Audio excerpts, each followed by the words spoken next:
বিসমিল্লাহির রহমানির রহিম। কিয়ামতের আদালত তিনটি। হুজুর সাল্লাল্লাহু আলাইহি ওয়াসাল্লাম ইরশাদ করেন, আল্লাহ পাকের দরবারে কিয়ামতের দিন তিনটি কাছারি হইবে।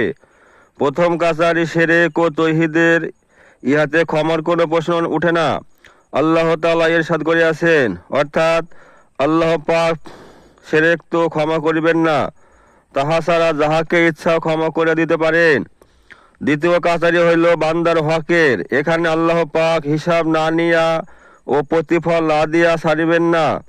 ইহা হইল পরস্পর জুলুম অত্যাচারের, যেমন কাহারও ভালো মন্দ বলা, মানহানি করা, দোষারোপ করা অথবা অন্যায়ভাবে কাহারও মাল আত্মসাৎ করা, চুরি করা ইত্যাদি। তৃতীয় কাছারি হইল আল্লাহ পাকের নিজ হকের। ইহাতে তিনি ইচ্ছা করিলে শাস্তি দিবেন, না হয় ক্ষমা করিয়া দিবেন। আল্লাহ পাকের হুকুম সব, যেমন 5 ওয়াক্ত নামাজ, রোজা, হজ, যাকাত, এই সমস্ত যেগুলো আল্লাহ পাকের হুকুম আছে, এগুলো আল্লাহ পাকের হক। আল্লাহ পাক ইচ্ছা হলে ক্ষমা করে দিবেন, নাহলে হিসাব নেবেন।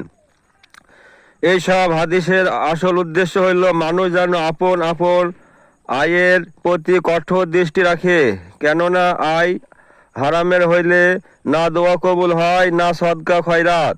বরং বর্ণিত আছে, যেই মাংস হারাম মাল দ্বারা গঠিত হয় তাহা জাহান্নামের আগুনেই অধিক উপযোগী। আল্লাহ পাক আমাদের সবাইকে হেফাজত করুন।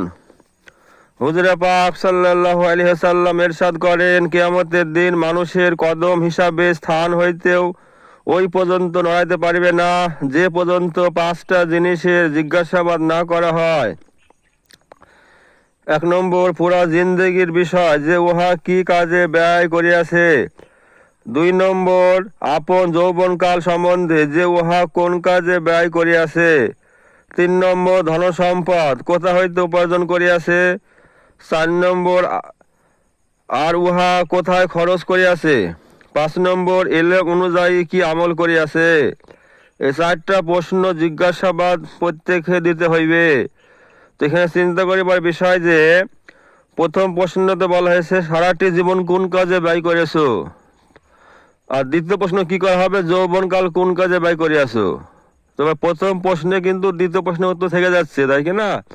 সারাটি জীবন বলতে গেলে যৌবনকাল ওর মধ্যে পড়ছে, যৌবনকাল বাদ দিয়ে কিন্তু না। কিন্তু এখানে দ্বিতীয় প্রশ্ন যৌবনকাল, এখানে কি বলা হয়েছে, এখানে যৌবনকালের গুরুত্ব বোঝানো হয়েছে, যে যৌবনকালটা কত মারাত্মক কাল। ওই জন্য যৌবনকাল ইবাদত বন্দেগীতে লাগাইতে হবে।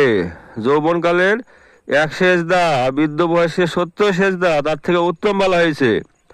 যৌবনকালের ইবাদত পাথরের গায়ে খোদাই করা, আর বৃদ্ধ বয়সের ইবাদত বালুর গায়ে দাগ দেওয়া। ওই জন্য যৌবনকালটা হয়েছে ইবাদতের মুখ্যম সময়। ওই জন্য যৌবনকালটা হেলায় নষ্ট করলে হবে না, আল্লাহ সুবহানাহু ওয়া তাআলার ইবাদত বন্দেগীতে কাটাতে হইবে। এই পবিত্র হাদিস কয়েকজন সাহাবী হইতে বর্ণিত আছে।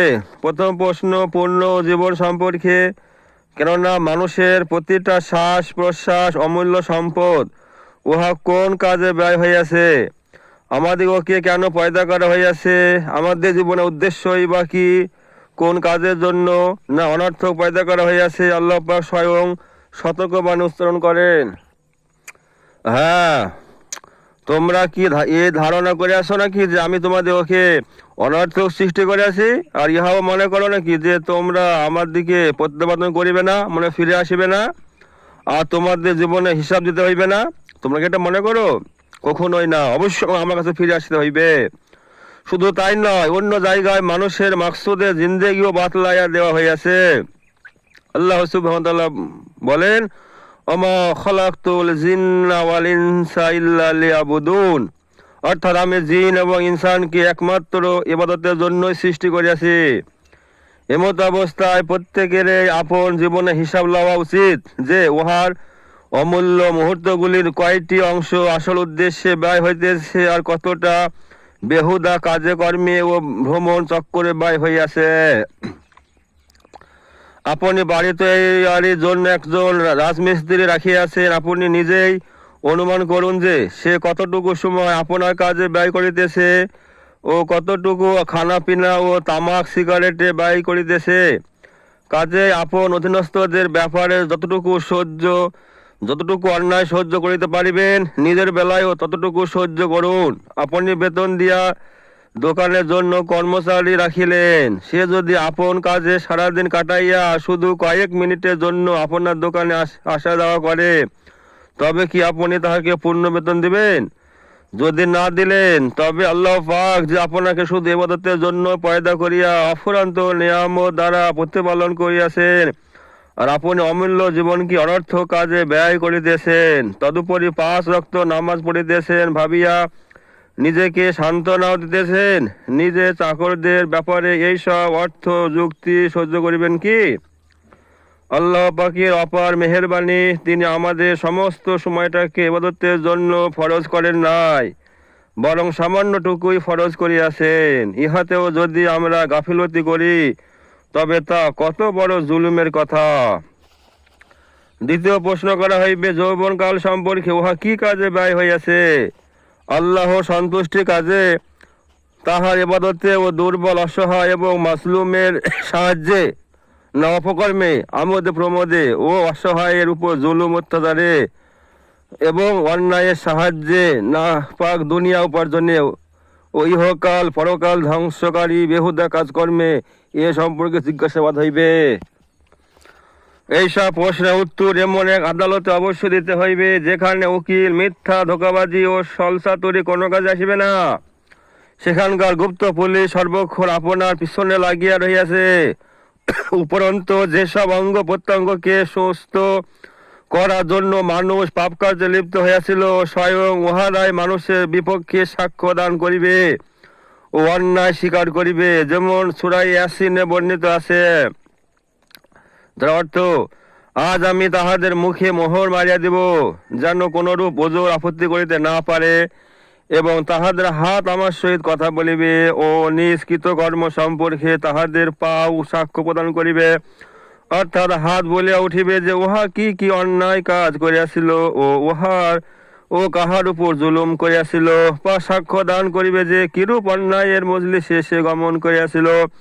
অন্যত্র এরশাদ হইতেছে, এবং সেই দিন আল্লাহ দুশমনদিগকে জাহান্নামের দিকে একত্রিত করা হইবে, অতঃপর চলার পথে সবাইকে এক স্থানে থামাইয়া দেওয়া হইবে, এমনকি সকলকে যখন দোজখের সন্নিকটে আসিবে ও হিসাব শুরু হইবে, তখন তাহাদের কর্ণ, চক্ষু ও চামড়া তাহাদের বিরুদ্ধে সাক্ষ্য প্রদান করিবে। তাহারা অভিযোগ করিবে যে, তোমরা আমার বিরুদ্ধে কেন সাক্ষ্য দান করিলে? তখন তাহারা বলিবে, আমাদিগকে ওই আল্লাহ বলিবার শক্তি দান করিয়াছেন, যিনি প্রত্যেক বস্তুকে বলার ক্ষমতা দান করিয়াছেন। তিনি তোমাদিগকে প্রথমবার সৃষ্টি করিয়াছেন, আর তাহারই নিকট তোমাদিগকে এখন হাজির করা হইয়াছে। আল্লাহ পাক সতর্ক করিয়া বলিতেছেন, আর তোমরা নিজেকে গোপন রাখিতে পারিবে না, কারণ প্রত্যেক অঙ্গ প্রত্যঙ্গ তোমাদের কার্যকলাপকে দেখিতেই আছে। কাজে তাহাদের নিকট হইতে গোপন রাখার কি উপায় ছিল? অথচ তোমাদের ধারণা ছিল যে আল্লাহ পাক তোমাদের অনেক আমলেরই খবর রাখেন না। আপন প্রতিপালকের সহিত ধারণা তো তোমাদেরকে ধ্বংস করে দিতে আছে। তোমরা কি মনে করো আল্লাহ সুবহানাহু ওয়া তাআলা আমাদের গোপন কাজের খবর রাখেন না? অবশ্যই তিনি সমস্ত বিষয়ে আমাদের খবর রাখেন।